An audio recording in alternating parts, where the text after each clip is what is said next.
जय हिंद साथियों, निशांत एकेडमी के करियर अफेयर्स में आप सभी का स्वागत है। फाइनली यूपीएससी ने ईपीएफओ एपीएफसी यानी कि असिस्टेंट प्रोविडेंट फंड कमिश्नर का नोटिफिकेशन आउट कर दिया है। यहाँ पे टोटल 80 वैकेंसीज है। अगर आपकी एज 35 इयर्स है जनरल कैटेगरी में तो फिर आप इसके लिए अप्लाई कर सकते हैं। जो रिजर्व कैटेगरी हैं उन्हें 5 साल तक का एज रिलैक्सेशन मिलेगा। एजुकेशन क्वालिफिकेशन में सिंपल ग्रेजुएशन की डिमांड करी गई है, ना कोई डिप्लोमा ना कुछ और क्राइटेरिया। सिंपल आपके पास ग्रेजुएशन होना चाहिए। बट अगर आपने एलएलबी करा है या फिर इंडस्ट्रियल रिलेशन या लेबर लॉज में अगर आपके पास डिप्लोमा होता है तो फिर एक डिजायरेबल यहाँ पे क्वालिफिकेशन आ जाती है। तो डिजायरेबल क्वालिफिकेशन अगर आपके पास है तो आपको इंटरव्यू में एक एज देखने को मिलेगा बाकी के कंपैरिजन में। सैलरी की बात करें तो 56,100 से लेकर के 1,77,500 रुपए यानी कि अप्रोक्सीमेटली जो स्टार्टिंग सैलरी होगी वो 1,25,00,000 के आसपास मिलेगी। और केवल एक एग्जाम होना है। यहाँ पे एक exam objective type of questions पूछे जाएंगे। अगर आपने क्वालिफाई कर लिया उसे तो फिर आपका जो नेक्स्ट स्टेज होगा वो होगा इंटरव्यू का। इन दोनों को क्वालिफाई कर लिया तो सिविल सर्विसेज एग्जाम के इक्विवेलेंट एक पोस्ट मिलेगी असिस्टेंट प्रोविडेंट फंड कमिश्नर की। तो बहुत बड़ी अपॉर्चुनिटी है। सिंपल ग्रेजुएशन पे ये अपॉर्चुनिटी है तो आप समझ सकते हो कि कंपटीशन किस लेवल का होगा। आपको बहुत ही सीरियस होकर के डेडिकेशन के साथ इसका प्रिपरेशन करना पड़ेगा। मैं आपको डिटेल में यहाँ पे सारा कुछ क्लियर करूंगा। सबसे पहले जो वैकेंसी है यहाँ पे 80, जिसमें यूआर की 29 वैकेंसी है, ईडब्ल्यूएस की 8 है, ओबीएस की 18 है, एससी की 15 है और एसटी की 10 है। एप्लीकेशन फी की बात करें तो जनरल, ओबीसी और ईडब्ल्यूएस के लिए 25 रुपए है। और बाकी अगर आप रिजर्व कैटेगरी में एससी, एसटी, पीडब्ल्यूबीडी या फीमेल कैंडिडेट हैं तो आपको 1 रुपया भी यहाँ पे पे नहीं करना है। अगर आप अप्लाई करना चाहते हैं तो upsc.gov.in इस साइट पर जाकर के आप अप्लाई कर सकते हैं। इंपॉर्टेंट डेट में एप्लीकेशन का प्रोसेस जो है वो 22 अगस्त से स्टार्ट होगा। लास्ट डेट अप्लाई करने का 11 सितंबर 2026 है। आपको 11 सितंबर से पहले तक आपको अप्लाई करना होगा।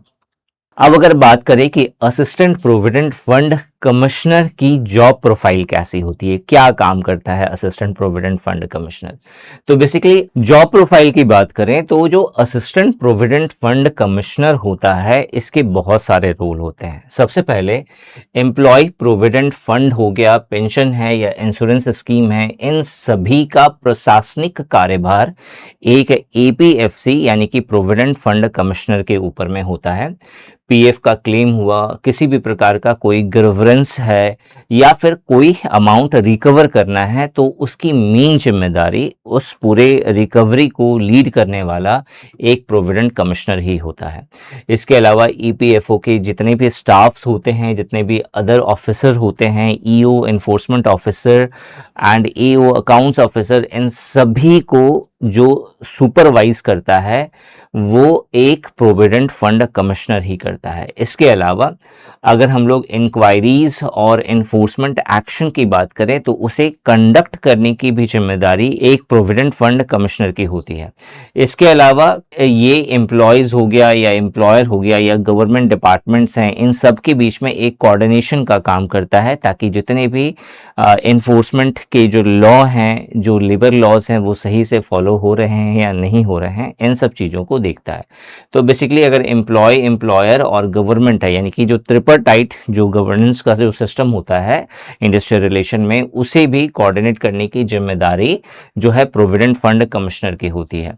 और यहाँ पे जो वर्क होगा ये बिल्कुल कंप्लीटली ऑफिस वर्क नहीं है। ऑफिस वर्क के साथ साथ आपको फील्ड वर्क भी आपको देखना होता है और एडमिनिस्ट्रेटिव, सुपरवाइजरी और एनफोर्समेंट 3 तरह के रोल हैं जो एक प्रोविडेंट फंड कमिश्नर देखता है। अगर हम लोग सैलरी स्ट्रक्चर की बात करें तो जो असिस्टेंट प्रोविडेंट फंड कमिश्नर होता है इसका बेसिक पे जो होता है लेवल 10 का होता है 7 सीपीसी के अकॉर्डिंग।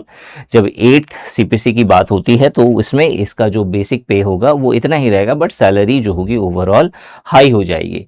बेसिक पे आपको यहाँ पे 56,100 से स्टार्ट है, लास्ट 1,77,500 रुपए तक जाता है। आपका डीए यहाँ पे 60% है, एचआरए 30% है। अलग अलग सिटी के अकॉर्डिंग ये वेरी करता है। तो ओवरऑल जो है इसको एनहांस सैलरी जो है 1 लाख के आसपास मिलती है। ठीक है, ग्रॉस सैलरी वो 1.25 लाख के आसपास निकलती है, जिसमें से कुछ पीएफ वगैरह सब इनका डिडक्ट होता है, कुछ टैक्स डिडक्ट होता है, और उसके बाद अप्रॉक्सीमेटली 1 लाख के आसपास इनको एनहांस सैलरी मिलती है। इसके अलावा जॉब सिक्योरिटी, पेंशन बेनिफिट्स हो गया, हेल्थ बेनिफिट्स हो गया, करियर ग्रोथ अपॉर्चुनिटी आपको यहाँ पे बहुत हाई देखने को मिलती है। करियर ग्रोथ की जब हम लोग बात करते हैं तो एक एपीएफसी जो लेवल 10 का एक पोस्ट है, इसका जो नेक्स्ट प्रमोशन होता है वो रीजनल पीएफ कमिश्नर ग्रेड 2 की पोस्ट पे होता है। उसके कुछ सालों में ये रीजनल पीएफ कमिश्नर ग्रेड 1 की पोस्ट लेते हैं। फिर एडिशनल सेंट्रल पीएफ कमिश्नर की पोस्ट होती है जहां पे लेवल 13A का पेमेंट होता है। फिर additional central PF commissioner level 14 की पोस्ट पे ये रिक्रूट होते हैं।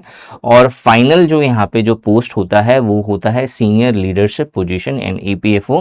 ठीक है, ये सभी पोस्ट में से आपको ये जो 3 पोस्ट दिख रहे हैं ये बहुत सारे एक्सेप्शनल क्राइटेरिया पर बेस्ड होते हैं कि आपका परफॉर्मेंस किस तरीके से है, लीडरशिप आप किस तरीके से करते हो, क्या क्वालिफिकेशन है, आपको कितना ज़्यादा एक्सपीरियंस है अपने काम का। ठीक है, उसके बिहाफ पर जो है आपको यहाँ की बाकी की ये जो 3 पोस्ट दिख रही है ना, इसको रिफर किया जाता है। अब अगर बात करें कि अगर आप यूपीएससी, ईपीएफओ, ईपीएफसी का एग्जाम देना चाहते हो तो कैसे आपका सिलेक्शन होगा। तो सिलेक्शन के यहाँ पे 2 स्टेजेस हैं। सबसे पहले इंटरव्यू टेस्ट या रिटन टेस्ट होगा, ये कंप्लीटली ऑफलाइन मोड में होने वाला है, एक ऑब्जेक्टिव टाइप ऑफ टेस्ट होगा जहाँ पे 120 क्वेश्चंस पूछे जाएंगे, 120 क्वेश्चंस होगा और 200 मार्क्स का ये पूरा पेपर होने वाला है। यानी अप्रॉक्सीमेटली अगर देखा जाए तो 2.5 मार्क्स का सॉरी, यहाँ पे ये आपका 300 मार्क्स का लास्ट टाइम पेपर हुआ था, तो 2.5 मार्क्स का जो है एक क्वेश्चन आपसे पूछा जाएगा और 1/3 की नेगेटिव मार्किंग होगी। अगर आपका एक भी क्वेश्चन गलत हो जाता है तो 1/3 नेगेटिव मार्किंग होगी यहाँ पे। ठीक है, तो ये आपका रिक्रूटमेंट टेस्ट है जो कि 300 मार्क्स का है। इसके अलावा इंटरव्यू होगा जो कि 100 मार्क्स का होगा। ठीक है, और इन दोनों के मार्क्स के बिहाफ पर आपका फिर मेरिट लिस्ट बनेगा, डॉक्यूमेंट वेरिफिकेशन होगा और उसके बाद फिर आपकी ज्वाइनिंग होगी। अगर आप इसके बारे में और डिटेल में जानना चाहते हैं तो जो मेरा व्हाट्सएप नंबर आपको स्क्रीन पे दिया गया है, आप उस व्हाट्सएप नंबर से मुझसे डायरेक्टली कांटेक्ट कर सकते हैं। अगर आप एक डेडिकेटेड कोर्स के द्वारा प्रिपरेशन करना चाहते हैं तो निशांत ई एकेडमी एप्लीकेशन प्ले स्टोर से ज़रूर डाउनलोड करिए, जहाँ पे आपको बहुत ही अफोर्डेबल प्राइस पर क्वालिटी कंटेंट मिल जाएगा। इस वीडियो में यही था। Thanks for watching this video and wish you good luck for your paper.